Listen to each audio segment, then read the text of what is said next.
Ya sebenarnya dari saya sendiri ada sedikit pertanyaan nih. Tadi, sebelum acara ini kita mulai Pak Dr. Misal sempat bertanya mengenai gaya berpikir kualitatif atau kuantitatif. Mhm. Ya. Nah, jadi muncul Silakan Kang pertanyaan Sasep. nih, iya, pertanyaan itu bagaimana kita bisa tahu bahwa gaya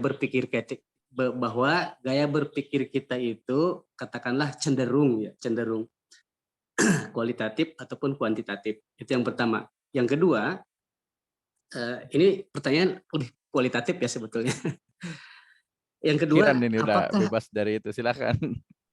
ya, yang kedua apakah kalau misalkan kita cenderung berpikirnya kualitatif, kemudian kita melakukan penelitian kuantitatif, ini akan berpengaruh tidak terhadap hasil penelitian?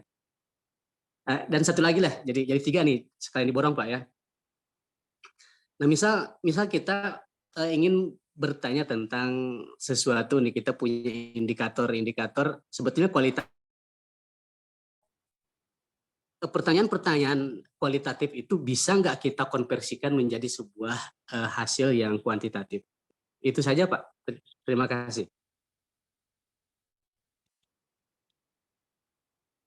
Siapa nih Pak Dr. Misna atau saya nih? Pak Asep dulu lah. Oke. Nah, jadi pertanyaan pertama tadi, kalau kita punya pemikiran ranah kita sering ke kualitatif, kita paksakan kuantitatif, itu bisa aja, Pak. Jadi dikuantitatifkan tuh bisa. Biasanya kalau di kualitatif itu satu variabel, misalnya upaya meningkatkan kinerja dosen. Ya upaya jelaskan tentang kinerja dosen seperti apa. Tapi mau dibikin kuantitatif, kita cari faktor-faktor apa yang mempengaruhi dosen, kinerja dosen. Nah, faktor-faktor tersebut akan menjadi X1, X2, X3 gitu. Nah, X1, X2, X3 itu akan di-breakdown dari dimensi-dimensinya yang membuat angketnya tadi. Bisa, Pak. Atau di mix method juga bisa. Gitu, Pak Sasep.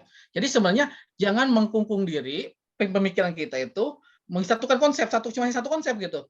Mbak banyak konsep, tapi kita harus bisa men-split atau membreakdown-nya bagaimana tahapan-tahapannya di kuantitatif, bagaimana tahapan-tahapannya kualitatif. Bedanya apa? Kalau di kuantitatif itu rumusan masalah, tapi di kualitatif pertanyaan penelitian. Contohnya, beda nanyanya. Kalau di kualitatif kan misalkan bagaimana tentang kinerja dosen. Berarti kan kalau bagaimana tentang kinerja dosen itu jelaskan secara detail. Tapi apakah terdapat pengaruh kepemimpinan terhadap kinerja dosen? Kalau udah apakah terdapat, berarti sudah jelas. Sudah terdapat pengaruhnya berapa persen? Kan gitu ya. Kuantitatif jelas. Ya menurut saya tuh jangan dikotomi gitu pemikiran kita mau kuantitatif atau kualitatif. Di blur saja nanti bisa diarahkan gitu. Ya, Pak Dokter Misto gimana? Ya, Silakan. siap. Ya, sebenarnya gini, kita juga harus memahami, makanya kadang apa yang disebut dengan basic thinking dari riset itu penting. Jadi bahasa umum itu apa ya?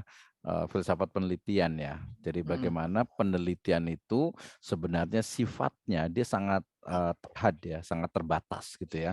Terbatas dalam arti banyak sekali batasan-batasan yang kemudian ada dalam sebuah penelitian. Misalnya tadi ketika kuantitatif, maka dia akan dibatasi hanya variabel-variabel, indikator-indikator yang ada dalam instrumen penelitian, plus juga nanti lokasinya gitu ya, lokasi dan waktu, sehingga memang generalisasi sendiri itu juga adalah kan bagian dari batasan ya. Jadi kalau saya selalu bilang we stand in the shoulder of giant gitu ya, kita berdiri di pundak para raksasa gitu ya. Artinya ya riset yang kita lakukan itu hanya batu bata kecil untuk melengkapi batu bata yang begitu banyak. Apalagi nanti dengan batasan yang kita buat sendiri, misalnya oke, saya mau buat kualitatif, kita buat kuantitatif gitu ya. Atau mungkin ya udah sekarang trennya itu mix method karena memang mendekati mencari atau mendekatkan kepada sebuah kebenaran gitu ya. Nah, ini terkait dengan kebenaran ya, the truth itu kan juga memang perlu disamakan misinya, visi misinya gitu ya. Apalagi kemarin ketika kita bicara tentang ada salah satu senior researcher dari BI itu mengatakan ya kalau hanya regresi, kalau ketika bicara tentang variabel independen atau variabel dependen gitu ya. Variabel independen itu ya cuma satu, yaitu Allah Subhanahu wa taala. Yang lain pasti dependen gitu. Tapi kita batasi dengan ini independen perspektifnya dari peneliti. Itu yang pertama tuh. Jadi kenapa kemudian paradigmanya itu ya memang berbeda, tetapi dia saling melengkapi tergantung objeknya apa. Ini selalu saya sampaikan ke teman-teman nih. Misalnya saya mau meneliti tentang misalnya ke Pak Dr. Asep nih di Islamic Law ya, tentang norma dari misalnya satu transaksi dalam ekonomi syariah. Kebetulan nih Pak Kang Sesep nih tesisnya tentang tourism ya, tentang pariwisata syariah. Jadi ketika saya mau meneliti tentang sebenarnya pariwisata syariah itu seperti apa sih? Ya, nah karena itu dari situ sebenarnya juga kita akan lihat perspektif mau pakai perspektif siapa, ya apa mau perspektif apa gitu, perspektif Al-Quran, perspektif hadis, perspektif ulama, sampai mohon maaf perspektifnya non Muslim. Orang non Muslim itu seperti apa sih ketika memandang pariwisata syariah? Nah, gitu. Jadi, oke, berarti riset itu dia akan otomatis membatasi dari apa yang kita atau objek atau subjek. Bahkan jangankan itu tadi kalau Pak Asep menyebutnya subjek penelitian, ini akan berbeda dengan kualitatif. Kalau kuantitatif, objek penelitian itu adalah subjek. Sementara kalau kualitatif, tadi ya, kalau kuantitatif itu sekolah di mana kita menjadi meneliti di situ itu adalah subjek. Tapi kalau kualitatif itu subjek itu adalah kita sendiri. Nah, itu juga sudah berbeda nih. Jadi nanti banyak baca tentang paradigma penelitian. Ini kita welcome untuk Pak Ismail Maki, Dr. Ismail Maki nih ya. Ini paling rajin biasanya dan biasanya pertanyaan itu paling kritis. Mungkin nanti kita berikan kesempatan Pak Kang Sesep nih ke yang lainnya untuk bertanya nih karena waktu kita juga tinggal sekitar 10 menit ini. Silahkan mungkin ada yang mau ini ya. Nanti ada recordnya insya Allah ada termasuk juga sertifikat. Itu Kang Sesep kalau dari saya nih Pak Dr. Asep nih. Jadi memang kita perlu pahami paradigma penelitian baik itu kuantitatif, kualitatif ataupun mix method gitu ya. Jadi kita tahu oh ini kuanti, ini kuali, ini mix. Bahkan yang tidak ada itu yang selalu menjadi kritik saya itu adalah tadi Islamic Research Approach. Kenapa? Karena dia normatif. Nanti kalau orang Barat itu menyebutnya Western itu menyebutnya dengan hanya etik. Ya, jadi seolah tuh hanya etik, padahal kita tuh bukan hanya etik tapi law, tapi juga hukum, tapi juga akidah, ya, tetapi termasuk juga ibadah. Nah, ini yang berbeda nih. Oke, saya kembalikan ke Kang Sesep nih. Mungkin ada yang mau bertanya, silahkan. Baik, terima kasih jawaban dari Pak Dr. Asep dan juga dari Pak Dr. Wisnu. Kita masih ada waktu sekitar 5 menit lagi ya untuk pertanyaan. Tadi ada yang nanya ya Kang Sesep ya? Ya, ini ada nih. Silakan dibacakan. Ya, dari Win Bengkulu ya. Oh iya Pak, saya pernah mendengar pernyataan kalau uji validitas dan reliabilitas itu tidak selalu harus dilakukan. Benar atau enggak ini Pak? Bisa dijelaskan Pak dalam kondisi seperti apa? Atau mungkin contoh masalahnya? Silakan Pak, ini yang mana aja lah. Pak Asep dulu lah. Pak Asep lah otomatis. Kalau instrumen yang diuji coba validitas dan reliabilitas biasanya instrumen yang sudah baru.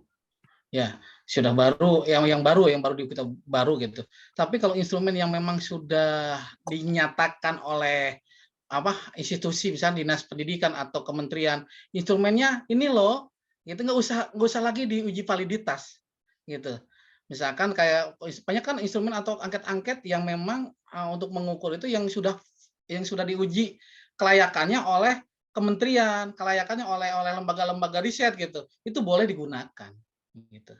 Tapi kalau kita membuat instrumen sendiri, otomatis harus diuji validitas dan reliabilitas. Karena uji kelayakannya dulu gitu kan, instrumen kita itu layak atau tidak layak kan gitu. Gitu Pak, mungkin menurut saya. Sebetulnya hampir habis ya, tapi di sini ada satu pertanyaan. Assalamualaikum Pak, dari Lelih Amaliyah ya. Assalamualaikum Pak, untuk akurat data instrumen penelitian lebih kuat. Ini saya kurang ngerti nih pertanyaannya. Kira-kira Ya, ini dari alumni bagaimana kita nih. kita mengetahui atau menentukan bahwa instrumen penelitian itu kuat atau tidak? Mungkin seperti itu ya. Ya, betul. Valid atau Silakan. tidak valid kayak gitu kan tadi. Ya. Kalau bicara kuat atau tidak, mungkin korelasi kuat atau tidak, bukan instrumen, berarti itu korelasi antara variabel tersebut. Tapi kalau instrumen itu bicaranya mungkin tadi valid atau tidak valid. Tadi kalau dikatakan valid, jika memenuhi karakteristik tadi, gitu kan, di pertama mungkin ada validitas isi, validitas kontrol dan lain-lainnya, gitu. Tapi kalau kuat atau tidak kuat, biasanya itu untuk mengukur korelasinya tergolong korelasinya itu kuat atau tidak kuat kan gitu biasanya gitu. Mungkin itu Pak Asep ya. Baik, terima kasih. Kita akhirnya sampai kepada penghujung acara ya. Jadi sebelum kepada para peserta juga pembicara nih, silakan mengisi survei yang sudah dikirim di kolom chat. Ya, dengan demikian berakhir acara kita. Kami mengucapkan terima kasih kepada Dr. Abdurrahman Misno, juga kami mengucapkan terima kasih kepada Bapak Dr. Asep Saiful Hamdi. Tidak lupa kami juga mengucapkan terima kasih atas partisipasi dari semua peserta.